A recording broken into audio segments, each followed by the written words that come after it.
Movie की शुरुआत में हमें एक लड़की आस्ले को दिखाया जाता है जो कि एक फैशन डिजाइनर होती है। आस्ले अपनी मेहनत और लगन से अपनी कंपनी में एक अच्छी पोस्ट पर है। वो अभी तक किसी लड़के के साथ प्यार में नहीं पड़ी होती है।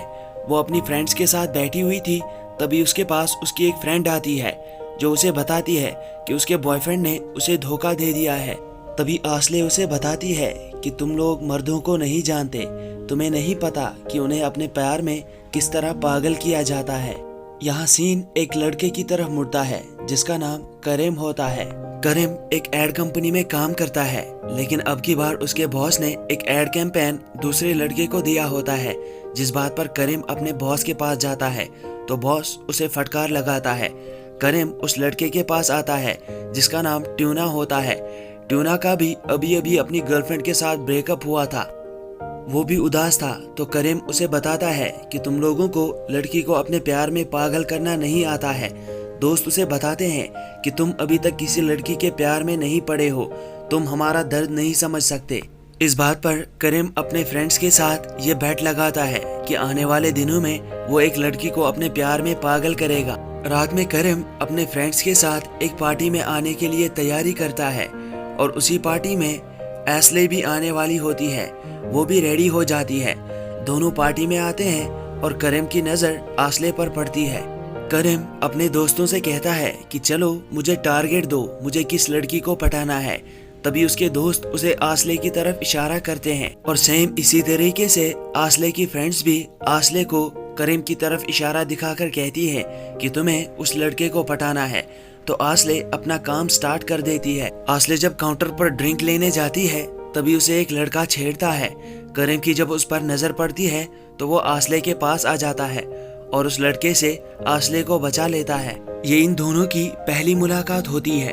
दोनों अपने आप को इंट्रोड्यूस करते हैं। करीम और आस्ले एक दूसरे को प्यार में डालने की पूरी कोशिश करते हैं। आस्ले सोशल मीडिया से करीम की पूरी इंफॉर्मेशन निकाल लेती है और वैसे ही करीम भी आस्ले की प्रोफाइल चेक करता है, उसके बारे में सब कुछ जान लेता है। अब करीम किसी एड के सिलसिले में अपने फ्रेंड ट्यूना के साथ एक पार्टी में आ जाता है। उसी पार्टी में आस्ले भी आई होती है क्योंकि ये पार्टी उसकी कंपनी के बॉस ने दी होती है और इसी की कंपनी की एड के लिए करीम यहाँ आया होता है। करीम और आस्ले बहुत बार एक दूसरे के बहुत पास आ जाते हैं, लेकिन वो एक दूसरे को देख ही नहीं पाते। करीम की वजह से आस्ले को धक्का लगता है, जिस वजह से उसकी ड्रिंक दूसरी औरत पर गिर जाती है। वो दोनों वहां से भागकर गाड़ी में आ जाते हैं और गाड़ी में बैठने के बाद वो दोनों एक दूसरे को देखते हैं। आस्ले कहती है कि मुझे बहुत भूख लगी है। तभी करीम उसे अपने साथ चलने के लिए कहता है। वो दोनों साथ में ही एक जगह पर आते हैं जहाँ पर करीम इससे पहले भी आ चुका है। करीम वहाँ पर आस्ले के साथ डिनर करना चाहता था। आस्ले के साथ इस मुलाकात को वो रोमांटिक बनाना चाहता था, इसीलिए वो एक पियानो वाले को अपने पास बुलाता है, लेकिन आस्ले ये देख लेती है और वो जोर जोर से हंसने लगती है। आस्ले को ये पता चल जाता है कि करीम भी उसे पटाने की कोशिश कर रहा है। करीम इससे थोड़ा एम्बैरस हो जाता है। अब घर जाते वक्त आस्ले अपनी ड्रेस का एक हिस्सा गाड़ी में ही छोड़ देती है ताकि करीम उठकर वो उसके कमरे तक ले आए, लेकिन जैसे ही करीम उस कपड़े को देखता है तो वो उसे गाड़ी में ही रखकर घर चला जाता है। घर आने के बाद करीम अपने दोस्तों से मिलता है और उन्हें आज के हुए इंसिडेंट के बारे में सब कुछ बता देता है। यहाँ आस्ले भी आज के हुए इंसिडेंट को इंटरनेट पर पोस्ट कर देती है। अगले दिन वो अपने फ्रेंड्स के साथ बैठी हुई थी। वो उन्हें बता रही थी कि करीम कुछ ही देर में मेरा कपड़ा लेकर यहाँ आने वाला है। वो उसी का इंतजार कर रहे थे। तभी उनके घर पर एक डिलीवरी बॉय आता है। करीम ने उसका कपड़ा उसी डिलीवरी बॉय के हाथों भेजा था। करीम के दोस्त करीम से कहते हैं कि तुम्हें उसे कॉल करना चाहिए। वो दोनों एक दूसरे की कॉल का इंतजार कर रहे थे। तभी सुबह आस्ले को कॉल आता है जिसमें उसे कंपनी की तरफ से बताया जाता है कि तुम्हें टर्की जाना पड़ेगा। उसे लग रहा था कि ये करीम का कॉल होगा। यहाँ करीम भी नहा रहा था, तभी उसे भी कॉल आता है। उसे भी लग रहा था कि ये आस्ले का कॉल होगा, लेकिन उसे कंपनी की तरफ से बताया जाता है कि तुम्हें किसी एड कैंपेन के सिलसिले में टर्की जाना पड़ेगा। फ्लाइट में आने के बाद कोइंसिडेंटली उन दोनों की सीट एक दूसरे के पास ही होती है। वो दोनों समझ रहे थे कि शायद उन्होंने एक दूसरे के लिए ही यहाँ पर सीट बुक की होगी। उन्हें नहीं पता था कि ये सिर्फ एक कोइंसिडेंस है। आस्ले सोच रही थी कि करीम ने शायद उसके पास बैठने के लिए यहाँ पर सीट बुक की होगी। करीम भी ऐसे ही आस्ले के बारे में सोचता है, लेकिन वहाँ पहुँचने के बाद जब उनके लिए एक ही गाड़ी आती है, जब आस्ले की कंपनी का मालिक उन्हें बताता है कि तुम दोनों को मैंने ही यहाँ पर बुलाया है, तब जाकर उन्हें समझ आता है कि फ्लाइट में उन दोनों की सीट एक दूसरे के पास होना ये सिर्फ एक कोइंसिडेंस था। आस्ले इस कोइंसिडेंस के बारे में अपने पेज लव टैक्टिक्स पर पोस्ट करती है। रात में जब वो लोग एक साथ बैठकर डिनर कर रहे थे, तभी आस्ले की कंपनी के मालिक की बेटी मेल्टम करीम के साथ फ्लर्ट करती है। वो रात में करीम के रूम में भी आ जाती है। वो करीम के साथ इंटीमेट होना चाहती थी, लेकिन करीम ऐसा नहीं चाहता था। करीम उसे बताता है कि मुझे घोड़े ने वहां पर लात मारी है, जिस वजह से मेरा वो सिस्टम अभी के लिए डीएक्टिवेट हो चुका है। ये बात मेल्टम समझ जाती है और वो करीम से इस बारे में हमदर्दी जताती है। वो लोग वहां पर एक पार्टी में आकर एंजॉय कर रहे थे, जहां पर आस्ले की कंपनी का मालिक दारू पी रहा था और आस्ले के साथ फ्लर्ट कर रहा था। आस्ले उससे अपनी जान बचाना चाहती थी, इसलिए करीम बहाने से उसे बहुत सारी शराब पिला देता है, जिस वजह से उसे नशा हो जाता है और वह अपनी बेटी के साथ घर चला जाता है। और यहाँ करीम भी आस्ले को लेकर अपने एक दोस्त के घर पे आ जाता है। करीम का दोस्त करीम को वहाँ पर देखकर बहुत खुश हो जाता है। रात में जब वो लोग एक साथ बैठकर डिनर कर रहे थे, तभी आस्ले करीम से उसकी फैमिली के बारे में पूछती है, जिससे करीम अनकंफर्टेबल हो जाता है और वो वहाँ से उठकर चला जाता है। लेकिन करीम के दोस्त की वाइफ आस्ले से कहती है कि करीम की माँ उसे बचपन में ही छोड़कर चली गई थी और करीम जब 10 साल का था तब उसके फादर की डेथ हो गई थी, जिस वजह से वो बचपन से ही अकेला है। बाद में करीम आस्ले को वहीं पर मौजूद एक कमरे में ले आता है, जहाँ पर बहुत सारी पोट्री होती है। करीम आस्ले को एक छोटा वैस देता है। वो उसे कहता है कि पिछले जमाने में जब राजा अपनी रानी को छोड़कर दूसरे शहर जाता था, तो उनकी रानी इस वैस में अपने आंसू जमा करती थी। वो उसे आस्ले को गिफ्ट कर देता है और इसके बाद वो आस्ले को पोट्री बनाना भी सिखाता है, जिस बहाने वो उसके नजदीक आ जाता है। इसके बाद वो आस्ले की आंखों पर पट्टी बांधता है। वो उसे कहता है कि मेरे पास तुम्हारे लिए एक सरप्राइज है। वो उसे एक एयर बलून में बिठा देता है। एयर बलून जब हवा में उड़ता है तो आस्ले अपनी आंखों से पट्टी खोलती है। उसे हाइट से बहुत ज़्यादा डर लगता था। वो बहुत पैनिक करती है, लेकिन करीम बहुत कोशिशें करने के बाद उसे शांत कर देता है। करीम आस्ले से इस मोमेंट को एंजॉय करने के लिए कहता है और आस्ले भी इस मोमेंट को एंजॉय करती है। एयर बलून से उतरने के बाद आस्ले करीम से थैंक यू कहती है। उन दोनों के दिल में एक दूसरे के प्यार की चिंगारी लग चुकी थी। अब उनका टर्की का ट्रिप खत्म हो जाता है और वो दोनों टर्की छोड़कर अपने शहर में वापस आ जाते हैं। वापस आकर जब वो अपने दोस्तों से मिलता है तो वो उन्हें कहता है कि मैंने अपना काम कर दिया है। मैंने आस्ले के दिल में अपने प्यार की चिंगारी लगा दी है और अब वो वहीं से मुझे मैसेज करेगी। वो सभी आस्ले की मैसेज का इंतजार करने लगते हैं, लेकिन रात में करीम आस्ले को खुद मैसेज करता है और उसे मिलने के लिए बुलाता है। आस्ले पहले उसकी मैसेज का रिप्लाई नहीं देती, लेकिन वो रेजिस्ट नहीं कर पाती और उसे मिलने के लिए हाँ कर देती है। अगले दिन रात में वो करीम के घर उससे मिलने आ जाती है। करीम ने उसके लिए अपने हाथों से डिनर बनाया था। वो दोनों डिनर टेबल पर बैठकर डिनर को एंजॉय करते हैं। आस्ले करीम से कहती है कि यह खाना बहुत अच्छा है। बाद में वो बाहर गार्डन में आते हैं, जहाँ पर करीम एक बड़ी स्क्रीन पर आस्ले की फेवरेट मूवी लगाता है। वो दोनों साथ में मूवी देखते हैं। मूवी में जैसे ही रेन का सीन आता है तो करीम वहाँ पर भी कोई बटन दबाकर रेन चालू करवा देता है। ये एक बहुत ही रोमांटिक सीन होता है और इस मोमेंट के बाद दोनों अपने आप को रेजिस्ट नहीं कर पाते और एक दूसरे को किस कर लेते हैं।